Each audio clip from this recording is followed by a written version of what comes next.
Hey fans, it's the VC Industry Critiquer, and this is actually going to be a very special review today, because on this day, at this very moment, it's time for me to reveal something to you all. I, the VC Industry Critiquer, am... Super! Thanks for asking. All things considered, I couldn't be better, I must say. No, not gay. Not that there's anything wrong with that. But I am actually autistic, which I had briefly mentioned in my Top 10 Hilda episodes video. Autism is basically a fancy word for weirdo. No, just kidding.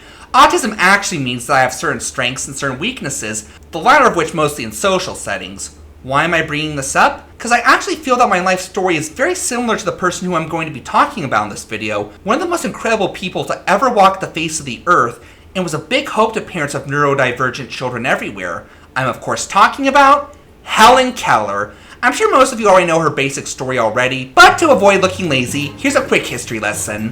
Helen Keller was born on June 27, 1880 to Arthur and Catherine Keller in Alabama, and at first, life was pretty damn good for them. Helen was pretty smart for her age, even saying words like water as a baby. Not really. Well, close enough. But when Helen was 18 months, tragedy struck. Young Helen came down with a severe illness that doctors highly doubted that she'd survive. And while she did survive, it came at a great cost. You see, to save their daughter, Helen's parents had promised this terrifying entity called a fairy queen that in 10 years' time, they would relinquish custody of their daughter to her in exchange for saving her life, but decided to offer themselves instead, and even erasing their daughter's memories of them to keep her from...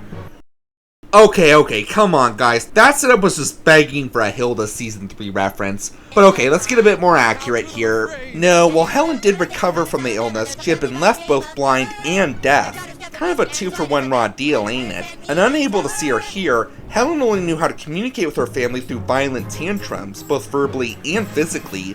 And needless to say, her family found it quite unbearable. But at first they decided to put up with it since it seemed she couldn't help it, and no doctor they turned to seemed able to cure Helen. That is until Alexander Graham Bell himself suggested they contact the Perkins School for the Blind and Deaf for assistance in dealing with Helen. They did so, and they sent one of their most gifted students named Miss Ann Sullivan to the Kellers to serve as Helen's paraprofessional. And even if things did start off more than a little rocky with Ann and Helen, Ann was finally able to make some progress with the girl with a little alone time together. That sounded really bad, but I'll explain the context later. And sure enough, Helen learned to communicate through sign language instead of violence. And Helen eventually became a milestone, accomplishing many feats that no other blind or deaf person had ever done before, like earning a bachelor's degree, writing and publishing over 14 frickin' books, traveling across the world and meeting many famous people, and more. And I honestly have had a pretty similar past to Helen. Okay, so I'm not nearly as famous, but I think you can see the parallels too that I'm about to bring up. I was 3 years old when I was first diagnosed with autism, and 26 years ago, my mom couldn't even say that word without crying. I'd apparently lost a lot of my communication skills, both verbal and nonverbal, and would often keep to myself, and things did not look promising for me. But did my folks give up? Nope. Like Mr. and Mrs. Keller, they had some very smart behavioral aides come and see me. And no, none of them actually moved in with us, but I'd go see them sometimes, and they taught me a variety of social and communication skills that my folks learned to teach me as well.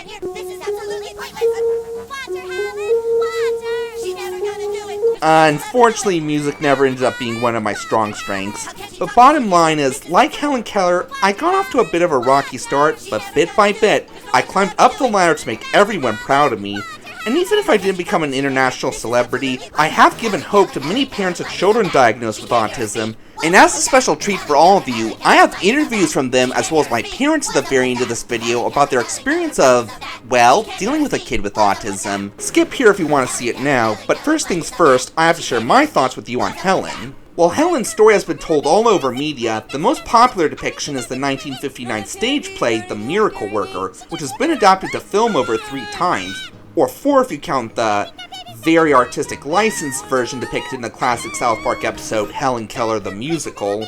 But the only question is, which version best showcases the emotional roller coaster that young Helen had to go through to learn how to navigate life in complete silence and darkness, as well as the stress that Annie had to deal with, especially considering that she herself, well, we'll talk about that in a bit actually.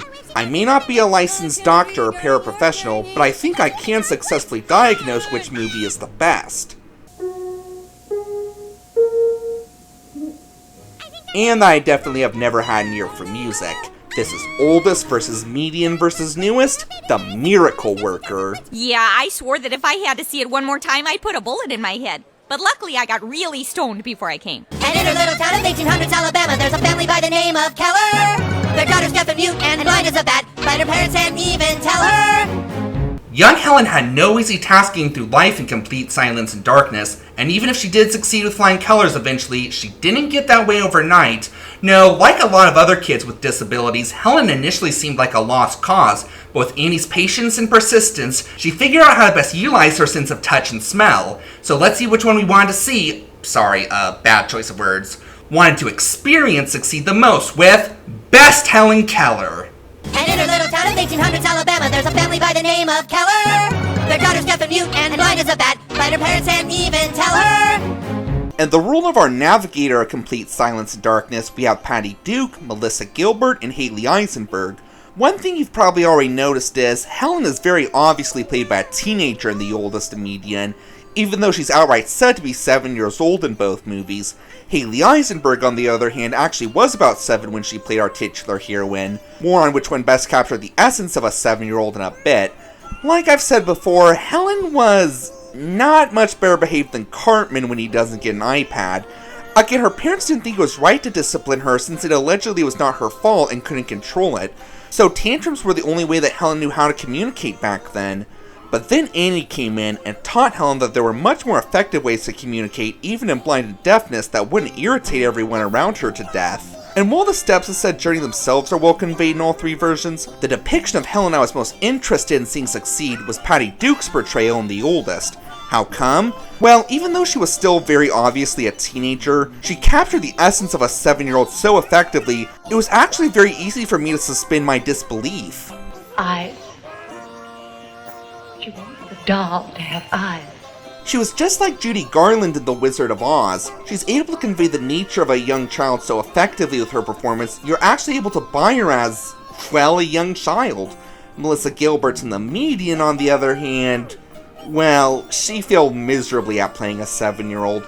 It's like the filmmakers tried to capture the same magic that Patty Duke brought in by casting a kid who looked so much like the original and was also a teen like in the original, but didn't seem to take into consideration finding a teen who could convincingly play a young child.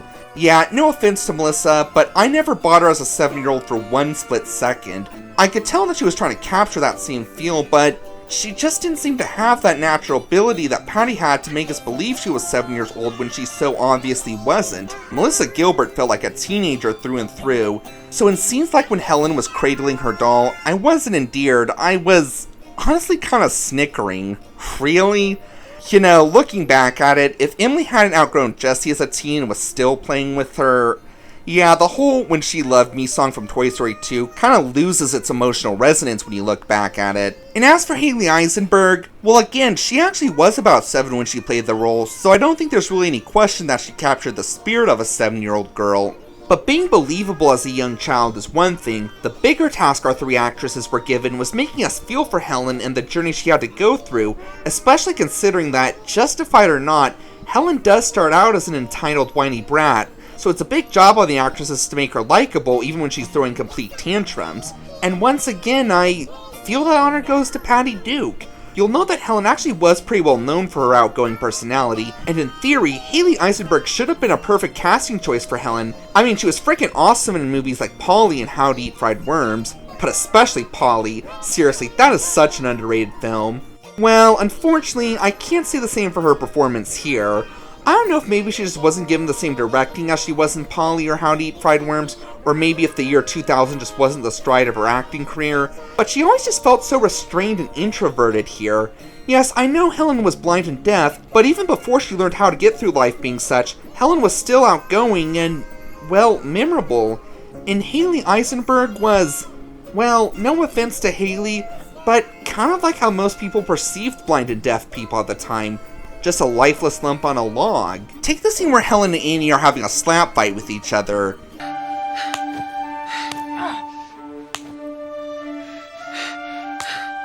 Yeah, I know this was probably because Disney had concerns about showing physical child abuse, but nonetheless, this is just, really?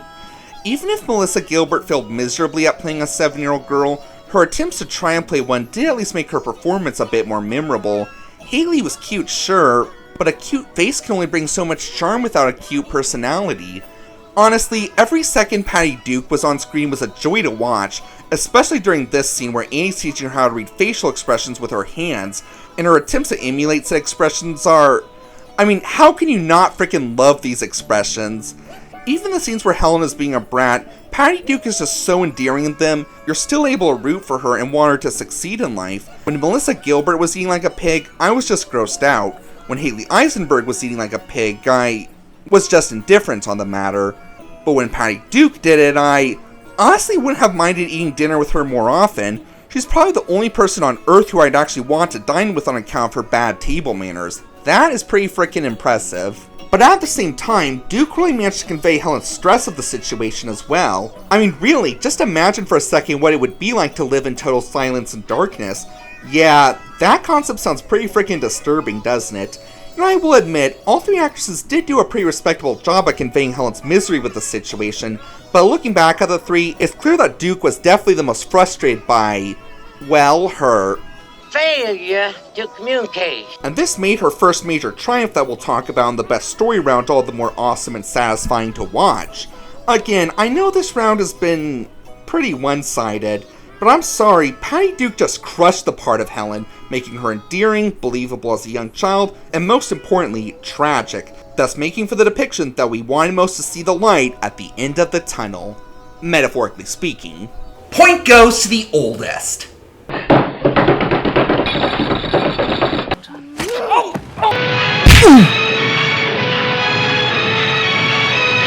One thing you may have noticed in fiction is, a lot of characters named Annie are portrayed as lovable and good-hearted, but our Annie is actually a bit different, showing that there is quite the difference between good and nice, how you can have the best intentions in the whole world, but still be cold as hell if the people you're working with deserve...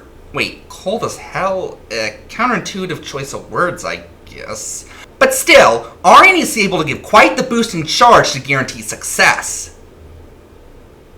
Okay, I admit, all those characteristics do indeed describe Annie January, aka Starlight from The Boys, but the boost in charge I'm talking about with our Annie is a bit more metaphorical. This is Best Annie Sullivan. And in her little town of 1800s Alabama, there's a family by the name of Keller.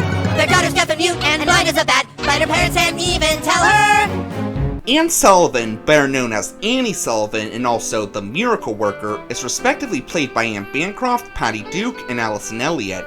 And yes, you heard that right, Patty Duke, who played Helen herself, the oldest, is now playing Anne Sullivan in the median. More info on that casting choice in a bit.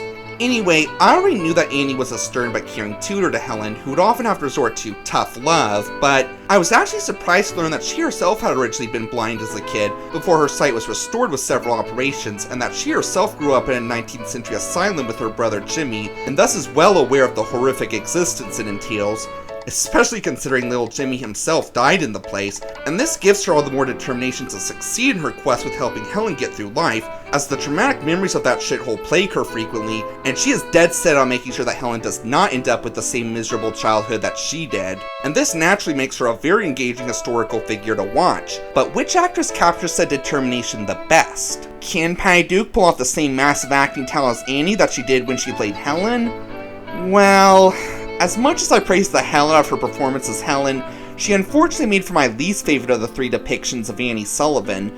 First off, let me just clarify, it's not so much her acting, it's her execution of it. The idea is that Anne Sullivan's been shell-shocked from her miserable existence in the asylum, and Patty Duke just felt way too happy and mellow. Even the scenes where she's supposed to be firm and intimidating, I felt like I was talking to Luna Lovegood. Miss Sullivan, I find it difficult to talk through those glasses. Oh, of course. Really? I honestly find her less intimidating with them on. Really? For this tyrant?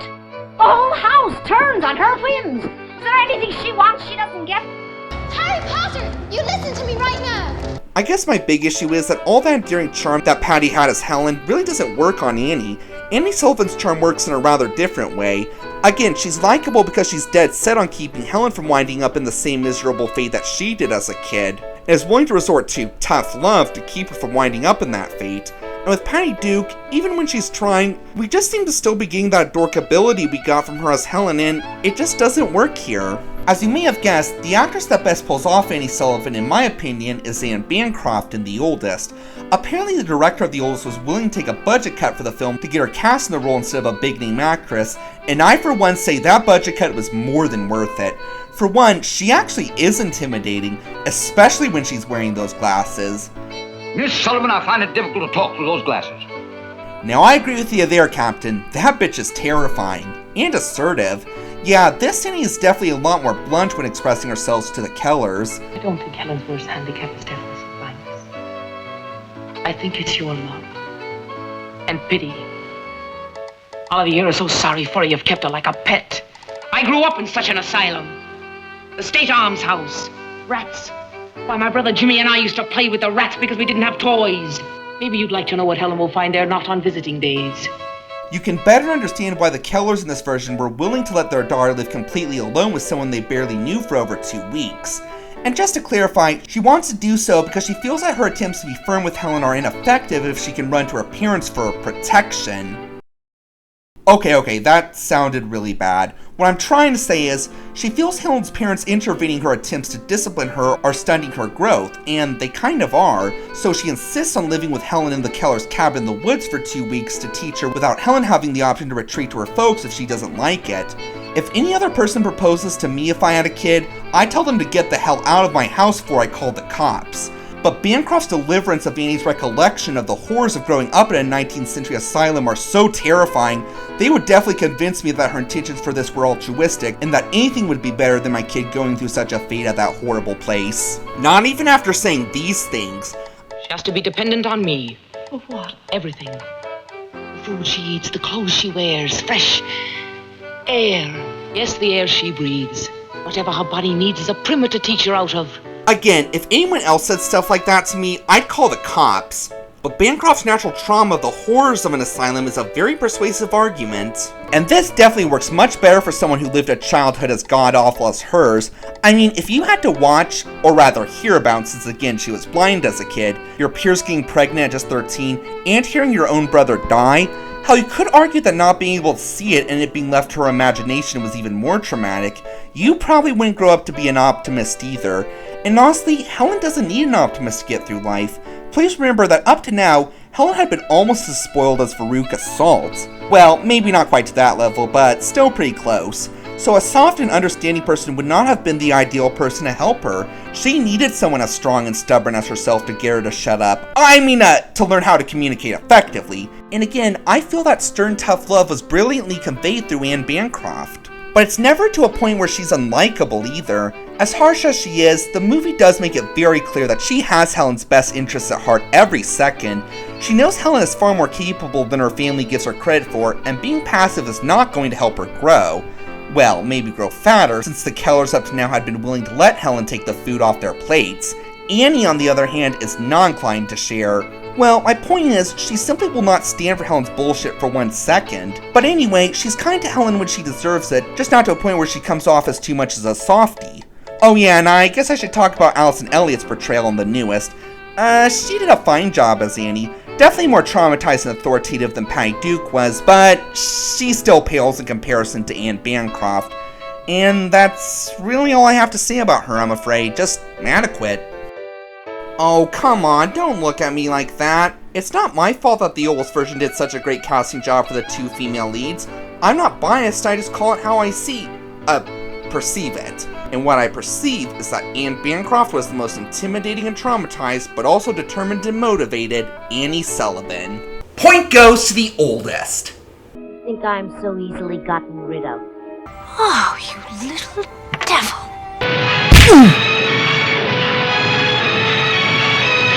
But even if Annie Sullivan was the biggest factor in pushing Helen towards success, that doesn't mean Helen's family didn't play a part in that as well. I mean, after all, they did hire Annie to begin with, and, well, okay, so maybe they actually didn't do a whole lot with her success, but that doesn't mean they should be overlooked. So why don't we take a look at Best Keller Family? And in her little town of 1800s Alabama, there's a family by the name of Keller. Their daughter's deaf and mute and blind as a bat, but her parents can't even tell her. I gotta say, I really find the Miracle Workers' portrayals of the rest of the Keller family pretty, interesting, let's just say. While a ton of biographies and documentaries really gave us a ton of info on the feisty, lovable nature of Helen and the stern but also determined and caring persona of Annie, not many sources really give us much info on what the rest of the family was like. So, without much historical info to go off of, it seems that the playwright William Gibson had to rely on, well, family film cliches when portraying the Keller family.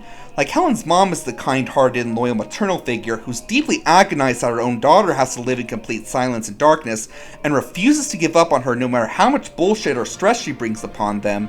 Helen's dad really does love Helen deep down and wants the best for her, but simply doesn't have nearly as much patience for her antics as her mom does and feels the need to show indifference on the situation to maintain a stern, authoritative, and sexist image as the head of the household. James being your stereotypical teenager who finds his sister... half-sister. Half mentally defective. Well, he finds Helen a complete embarrassment, even admitting in the newest that the reason he never has any of his friends over to his place is because he doesn't want them to see his freak sister, and has zero faith that she can ever get better, and is adamant that she be put in an asylum and thus out of their hair for good. Yeah, he kind of redeems himself in the end, but he is such a dick for most of the film, it's kind of hard to forgive him. And Helen's aunt is the good-natured grandma-like figure to Helen, who's noticeably less stressed by her behavior than the rest of the family. Now, I'm not necessarily saying it's bad that the story relies on cliches, and there's actually a decent chance this is what the Kellers were like in real life. I'm just saying, these characters are portrayed exactly as you'd expect for a drama revolving around a blind and deaf girl who has no apparent hope that learns how to succeed with some elbow grease. But I digress. Which depiction of the family conveys these cliches the best? Well, I will say, unlike Helen and Annie, both of whom I came to a decision with pretty quickly, this one was actually a little more difficult because all the actors honestly do pretty damn well at portraying these characters. Regarding the older brother... Whatever, you jerk. Anyway, all three actors do well at portraying him as the self-centered teen who wants nothing to do with his sister at first, but at the same time does have some pretty memorable snarky lines. Well, Helen locked her in a room and run off with the key. And I suppose you were going to sit there and say nothing. You told me it was none of my business, Father. How can an inexperienced, half-blind Yankee schoolgirl manage you? Great improvement. Now we have two of them to look after. You be quiet. I was agreeing with you. You talk too much. But I think that the heavy southern accent the newest one gives him kind of a redneck feel, and since rednecks are known for being intolerant, this works well for his role as the older brother who's unfeeling towards his sister's condition. And on top of that, he did feel a little more mean to Helen than the other two were. Again, in this film, he flat out said he didn't want his friends over because he found Helen an embarrassment. Regarding Helen's kind aunt, another tough choice, but I think I like the medium one best because she felt the most naturally like a sweet, loving grandma figure. But of course, the big deciding point is Helen's parents themselves, and yeah, sorry, but I kinda gotta go with the oldest again. I know, but again, don't blame me, blame the casting directors for casting such effective actors. And Helen's parents are, again, no exception, I'm afraid. While all three versions of Helen's mother are indeed very loyal and determined to help her kid succeed without dumping her in an asylum, or this way that's suggested the newest. What, you want to lock her away in the attic like some sort of mad woman? Maybe that's not actually such a bad idea. And maybe lock James up there with her. That sure brought Kathy and Christopher Dolliganger closer together. Maybe it would for these two as well. Okay, moving on.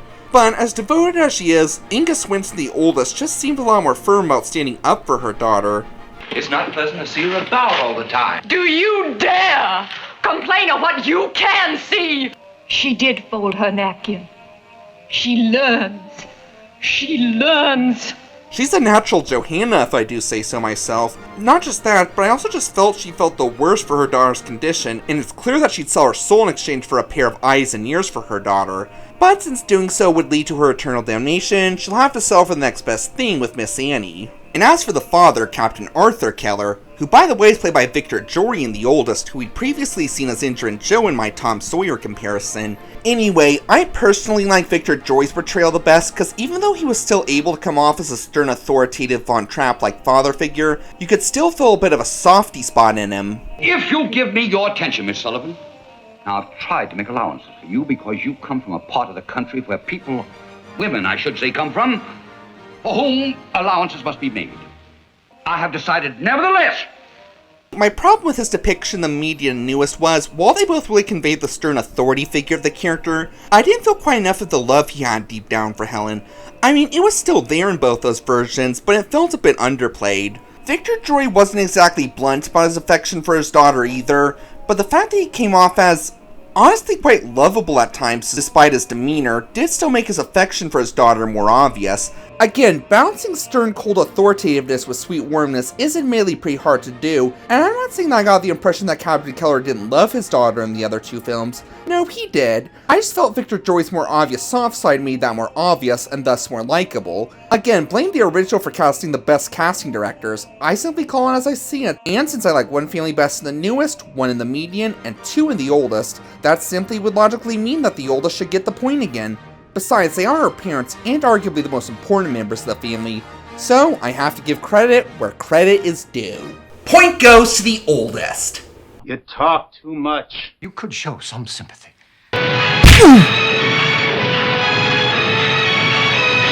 Now, it is true that Helen Keller did meet a lot of famous people in her life, like Eleanor Roosevelt, Alexander Graham Bell, President Eisenhower, Charlie Chaplin, and many more. But unfortunately, the people involved with her time in first meeting Annie, which is the time frame that The Miracle Worker covers, more on that in a bit, the people there are a bit fewer and not quite as impactful.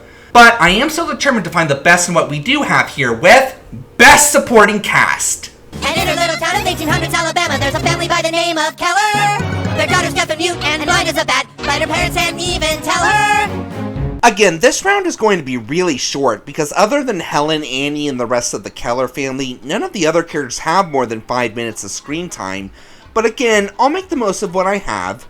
I will give the newest film credit in that some of the servants do have a bit more screen time. Like here we actually see what leads up to Helen attacking one of the servants' daughters with a pair of scissors. We also see some of James's friends who he'd mentioned didn't want to have over to his house because of Helen, and I can kind of see where he gets his hillbilly behavior from that the rest of the family seems to lack, but they're still mostly just there. In all three films, there are really just two side characters I feel have legit relevance to the story. One is Percy, the servant boy to the Kellers that has pretty little patience for Helen's antics, especially when he participates in trying to help Annie teach Helen the alphabet and sign language. Not entirely unjustifiable though. And the benevolent dean of Perkins School that sends Annie on a request to help Helen is clearly going to miss her a lot.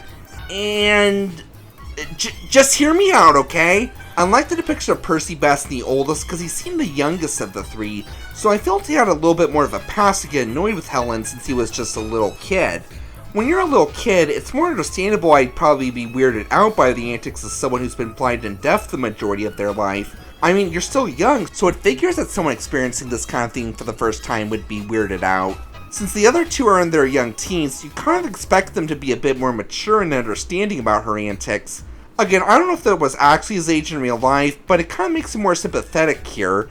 In the other two films, he kind of felt like a slightly younger version of James. And as for the Dean, all three versions seem like nice mentor figures to Annie, but whereas in the media and newest he interacts with Annie in his office at the school, the oldest one actually goes to the trouble to get on the train that Annie is departing on to the Kellers before it leaves to give her a pep talk. Not to mention he brought some of her friends to the academy to see her off as well. That shows a bit more dedication and admiration for his people, and to be perfectly honest, I just felt a stronger bond with the two in their interaction. Nowhere but back to that dreadful place where you grew up learning to be saucy. Annie, I know how unhappy it was for you there, but that battle is dead and done with. Why not let it stay buried? A gift without affection. What should I say? I'm an ignorant, opinionated girl, and everything I am I owe to you. That is only half true, Annie. Which half? His pep talk to Annie definitely has a lot more heart than in the other two films. It's a short scene, but it still made me smile. And that's really all I got. Told you this one would be short. Again, like I said, the side characters don't really have much to offer here, but for what little they do, I feel most of that came from, again, the oldest. Again, not biasing, just such a damn good cast. Point goes to the oldest. This battle is dead and done with. Stop!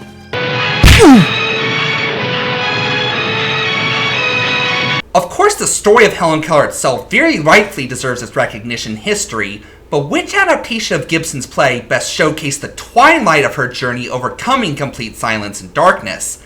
This is Best Story. And in her little town of 1800s Alabama, there's a family by the name of Keller. Their daughter's deaf and mute and blind as a bat, but her parents can't even tell her. I will admit, at first I was kind of disappointed to learn that this film only covered the very beginning of Helen's expedition through the dark. I was kind of hoping to get more of a full life story biopic, because again, I already knew most of the basic events of this story, like Helen's condition being incurable despite several doctors' best efforts, Annie being the perfect match for Helen with her strong stubbornness and persistence, Helen not understanding any sign language teachings no matter how hard she tries until, well, we'll get into that in a bit.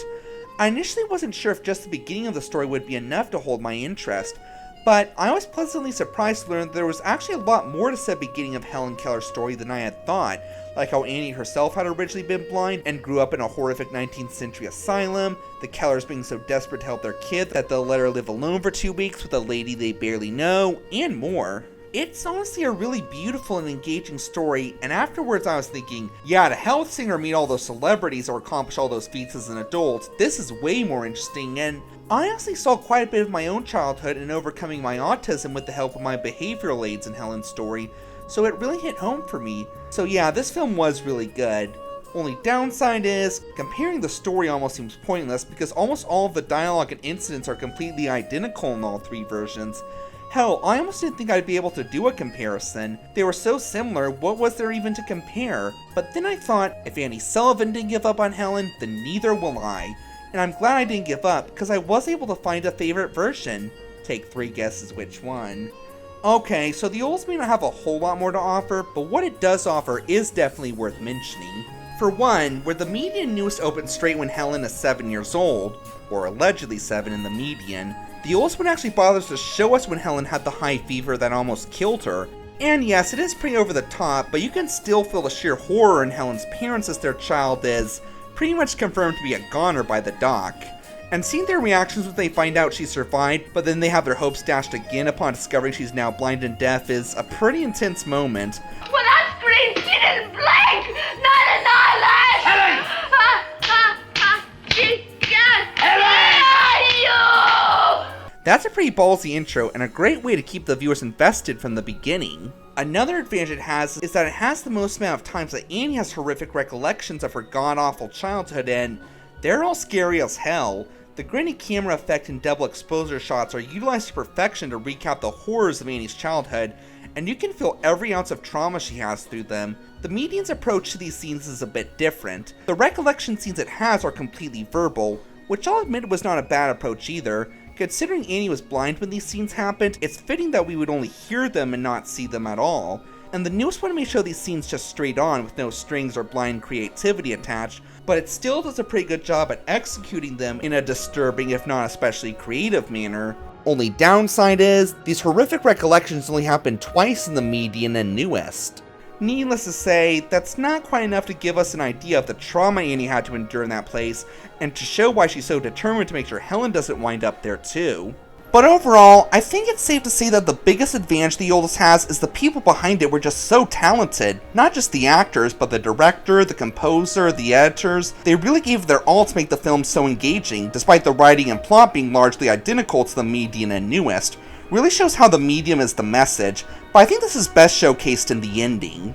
But before we get into that, it's time for a very special moment on my show. I've been a YouTuber for 5 years now, and you guys all deserve to know my real name. No, it's not VC Andrews. My real name is actually... No, just kidding. My real name is actually Frank the Third, but I go by Trip, which is short for Triple, to be distinguished from my dad, who's the second. Speaking of which, I'm now going to have my parents and arguably the 2 most important therapists I had, Jason and Barbie. Hey Barbie, hey, she's so cool. Haha, very funny. And tell you all what gave them all hope with dealing with an autistic child like myself. My experience was 2 things. One is the importance of hope, that hope will carry you, and it's important to keep holding on to it even in the times that there might be a slide back or you can't feel it. The other thing is that, Trip, you were a person that exuded and expressed love, and that always made the walk and journey with you so joyful. Even when times were hard and you were acquiring skills and finding your way, you had a sense of love in you that people felt.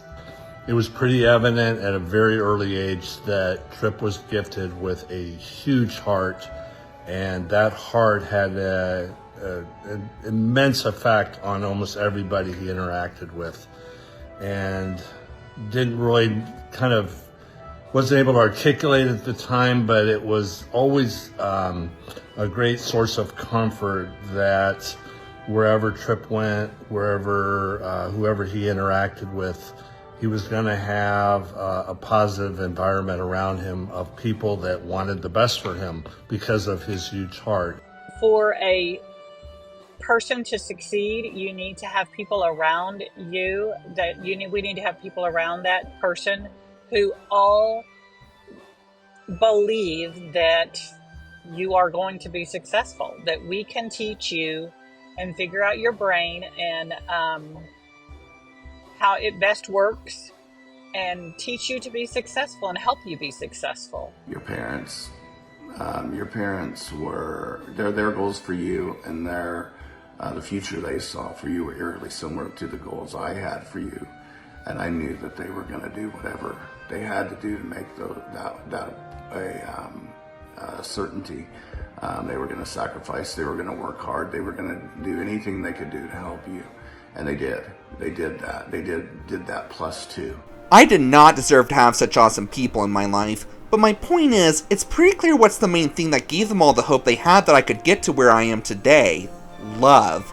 If there's love in the life of a child who has a disability like me or Helen, then there's hope. I think that's brilliantly showcased in the ending of The Oldest. So in all three movies, Helen returns from her retreat with Annie, having only made marginal progress at best during her time, and when she's having a relapse at dinner, Annie decides it's time to get through to Helen once and for all and comes up with a revolutionary idea, taking Helen out to a water pump and spelling out the word water in sign language while she's pouring water onto Helen's hand. And sure enough, it works! And what follows can only be described as, well, love all over the place, in the characters' expressions, their interactions, and even the music. Mother!